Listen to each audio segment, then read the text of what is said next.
Bonjour à tous, cette fois-ci je vous présente Influence. Voilà, les petits livres sont arrivés, ça sent le neuf, très satisfait du résultat. Donc un livre sur le Witchen et le pile ou face, 100 pages, vous voyez, et je vous garantis que ce ne sont pas des pages pour faire des pages, c'est-à-dire que c'est vraiment un livre qui aurait pu être plus long, mais j'ai voulu vraiment aller à l'essentiel. C'est un livre en 3 parties et je vais vous présenter rapidement donc ces 3 parties. Alors, cette première partie est composée de 10 chapitres. Le premier chapitre traitera 10 effets possibles avec le Witchen. Donc bien sûr, l'effet le plus classique, le premier, c'est de deviner dans quelle main le spectateur cache l'objet. On verra également dans cette partie comment réaliser la routine The Secret de Mindbox, mais sans jamais toucher la pièce. Tout se passe dans les mains du spectateur. On verra également quels sont les objets qu'on peut utiliser, donc les objets naturels, les objets personnels, les objets détournés expressément pour le dans quelle main, et les objets contenant des prédictions. C'est-à-dire qu'on fait une série Witchen avec le spectateur, et à la fin, il constate qu'il tient la prédiction depuis le début de la routine. Là, je trouve que c'est une approche qui est assez intéressante. Ensuite, deuxième chapitre, on verra 10 méthodes impromptues. Donc forcément, vous en connaissez déjà quelques-unes, mais il y en a 3 qui sont personnelles et qui n'ont jamais été publiées. Et ensuite, on enchaîne avec 2 algorithmes qui ont la particularité d'être très faciles à apprendre.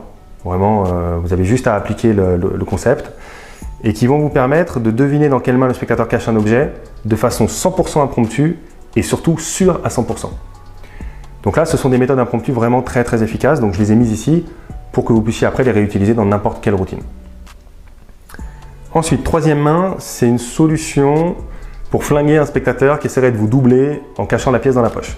Si jamais il le fait, vous allez pouvoir créer une situation très ludique entre lui et ses amis.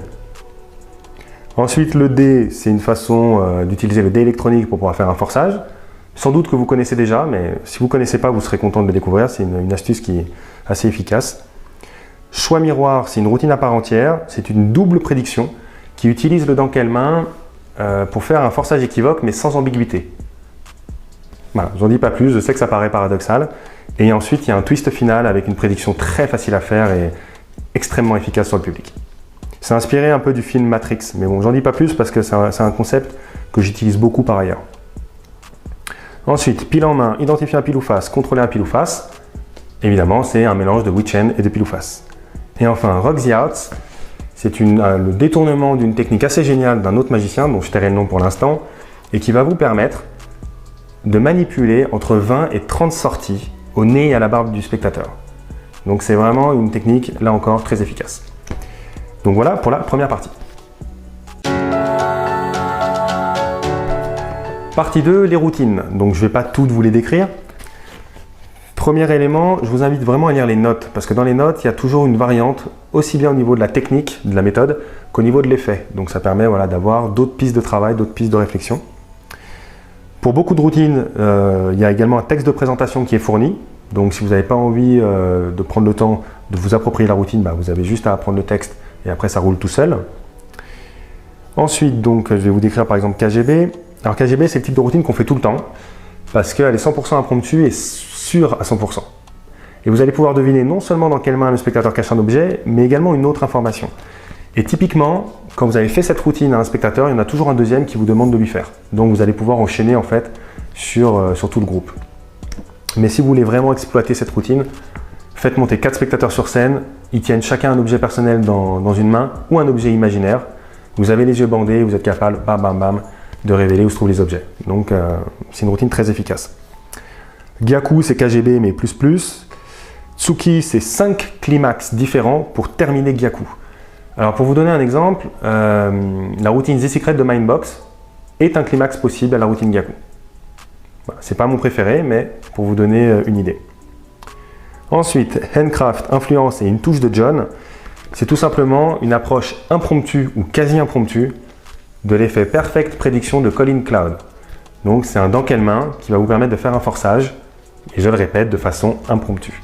Donc ça marche au téléphone, ça marche en conférence Zoom, et vous allez réellement pouvoir forcer ce que vous voulez. Donc je vous laisse imaginer un peu toutes les portes que ça ouvre.